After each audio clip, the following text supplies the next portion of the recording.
Are you feeling better ನಾವು? ಪರವಾಗಿಲ್ಲ sir. ತಗೊಳ್ಳಿ, ನೀರು ಕುಡೀರಿ.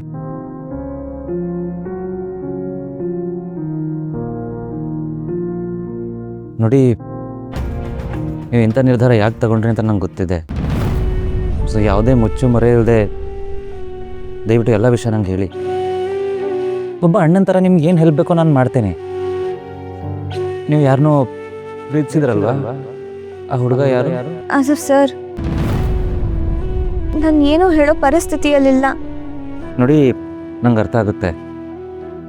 ಆದರೆ ನೀವು ಯಾರ ಹತ್ರನೂ ಸಮಸ್ಯೆ ಶೇರ್ ಮಾಡ್ಕೊಳ್ಳಿಲ್ಲ ಅಂದರೆ ಪ್ರಾಬ್ಲಮ್ ದೊಡ್ಡದಾಗುತ್ತಲ್ವಾ? ನನ್ನ ಹತ್ರ ಹೇಳ್ಕೊಳಕ್ಕೆ ಅನ್ಕಂಫರ್ಟೇಬಲ್ ಅನ್ಸಿದ್ರೆ ಲೇಡಿ ಡಾಕ್ಟರ್ ಕರೆಸ್ತೇನೆ. ಇಲ್ಲ ಇಲ್ಲ, ಇದು ನಾನು ನಿಮ್ಮ ಹತ್ರ ಮಾತ್ರ ಹೇಳ್ಕೊಳಕ್ಕೆ ಸಾಧ್ಯ. ಹಾಗಿದ್ರೆ ರಿಲ್ಯಾಕ್ಸ್ ಆಗಿ ಹೇಳಿ, ನೀವು ಪ್ರೀತಿಸಿದ ಹುಡುಗ ಯಾರು? ಅವನ ಹತ್ರ ನಾನು ಮಾತಾಡ್ತೇನೆ. ನಿಮ್ಮ ಸಂಬಂಧ ಇಲ್ಲಿ ತನಕ ಬಂದಿದೆ ಅಂದರೆ ಮದುವೆ ಆಗೋದ್ರಲ್ಲಿ ಅರ್ಥ ಇದೆ. ಇಲ್ಲಿ ತನಕ ಬಂದಿದೆ ಅಂದರೆ ಏನು ಅರ್ಥ ಸರ್? ಕಾನ್ಸೆಂಟ್ ತಗೊಂಡು ರಿಲೇಷನ್ಶಿಪ್ ಆಗಿದ್ರೆ ಏನು ಪ್ರಾಬ್ಲಮ್ ಇಲ್ಲ. ಆದರೆ ನೀವೀಗ ಪ್ರೆಗ್ನೆಂಟ್ ಆಗಿರೋದ್ರಿಂದ ಮುಂದಿನ ನಿರ್ಧಾರ ಬೇಗ ತಗೋಬೇಕಾಗುತ್ತೆ.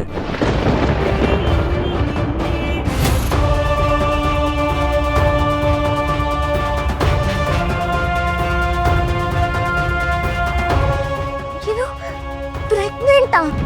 ಅಂದರೆ ನಿಮಗೆ ಗೊತ್ತಿರಲಿಲ್ವಾ?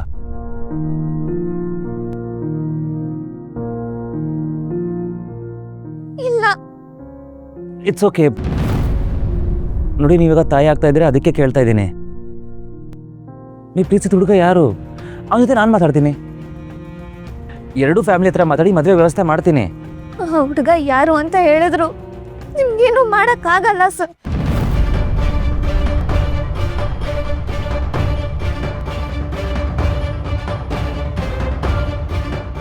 ನೋಡಿ, ಭರೋಸೆ ಕಳ್ಕೊಬೇಡಿ. ಧೈರ್ಯವಾಗಿ ಹೇಳಿ ಯಾರು ಅಂತ. ಇದೆಲ್ಲ ಸರಿ ಮಾಡೋದು ನನ್ನ ಜವಾಬ್ದಾರಿ.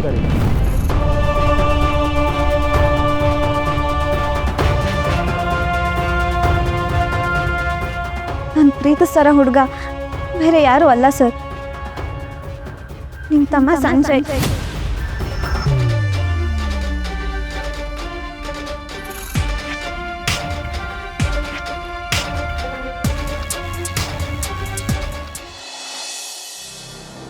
ಸಂಜು, ನೀನು ದಿನಕ್ಕೂ ಮೇಲೇಳ್ತಾ ಹೋಗೋದಕ್ಕೆ ಸಿಕ್ಕಿರೋ ಸುವರ್ಣಾವಕಾಶ. ಹಾಗೆ ಆ ನಾಯಿನ ಸಿಂಹಾಸನದಿಂದ ಕೆಳಗಿಳಿಸೋಕೆ ಸಿಕ್ಕಿರೋ ಗ್ರೇಟ್ ಚಾನ್ಸ್. ಇಷ್ಟು ದಿನ ಎಷ್ಟು ಹಾರಾಡ್ತಿದ್ದ ಆ ಕರ್ಣ, ಅವನು ಕುಮ್ಮಕ್ ಕೊಡೋದಕ್ಕೆ ಆ ನಿಧಿ ಬೇರೆ.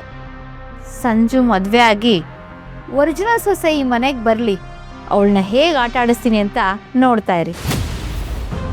ಬೀದಿಲಿ ಹುಟ್ಟಿರೋನು ಬೀದಿಗೆ ಬರಲೇಬೇಕು. I make sure that happens. ಈ ಮದುವೆನ ಅವನೇ ಮುಂದೆ ನಿಂತು ಮಾಡಬೇಕು.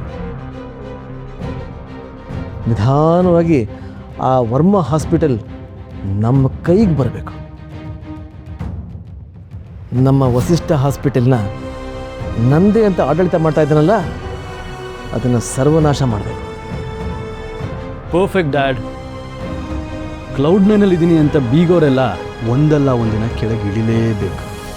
ಐ ಬೆಟ್ ನೀವು ಅಂದ್ಕೊಂಡಿರೋ ಅಷ್ಟು ಸುಲಭವಾಗಿ ಯಾವುದೂ ಆಗಲ್ಲ. Don't under estimate Karna.